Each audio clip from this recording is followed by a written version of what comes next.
2013 সালে।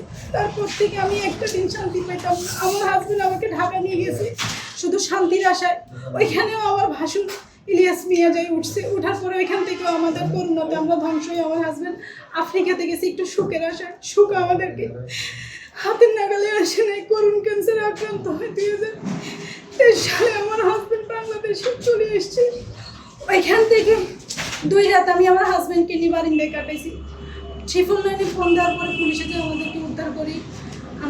আমি একটা টিনের ঘর বানাই, এখানে আমি থাকার জন্য ব্যবস্থা করে নিয়েছি। ওইখান থেকে আমার হাজবেন্ডকে আমি অনেক চিকিৎসা লাগে অনেক জায়গায় ঘুরছি।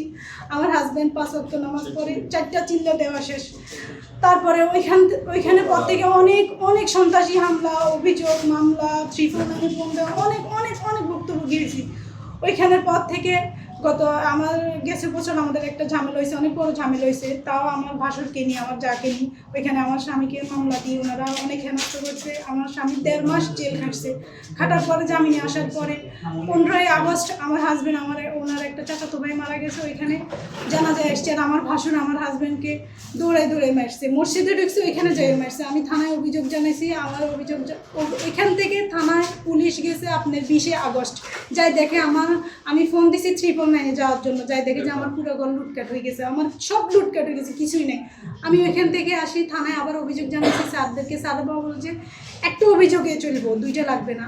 আমি এখন কি করতাম, এই নোয়াখালীর কাছে আমি বিচার চাইতেছি, বাংলাদেশের কাছে বিচার চাইতেছি। আমি মাননীয় প্রধানমন্ত্রী তারেক রহমান সাহেবের কাছে বিচার চাইতেছি। আমি ওনার মেয়ের বয়সী হব। উনি যদি আমি মুক্তভোগী মহিলা কোনো বিচার করে আমি পাইলাম, নইলে আমার মতো অনেক মমতা আত্মহত্যা বাঁচিনি।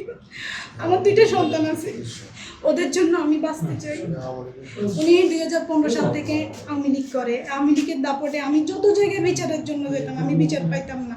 এখন আপনারা যদি আমাকে সহযোগিতার হাত বাড়াই দেন, আমি পাইতে পারি, নইলে আমার মতো অনেক মমতা অচিরে চলে যাবে। আমার 2টা ছেলের দিকে তাকে আমি বাঁচতে চাই, আমার 2টা ছেলেকে মানুষ বানাতে চাই। আমি তাদেরকে কিশোর জ্ঞান বানাতে চাই না, আমি তাদেরকে সমাজের গণ্যমান্য ব্যক্তি বানাতে চাই। যদি আপনারা সহযোগিতার হাত বাড়াই দেন, আমি যদি নোয়াখালী থানায়, বেগমগঞ্জ থানায় কোনো বিচার পাই, তাহলে আমার মতো অনেক মেয়ে সাহসী হবে, নয়তো অচিরে এরা মারা যাবে। এদের কোনো খোঁজ খবর কেউ পাবে না।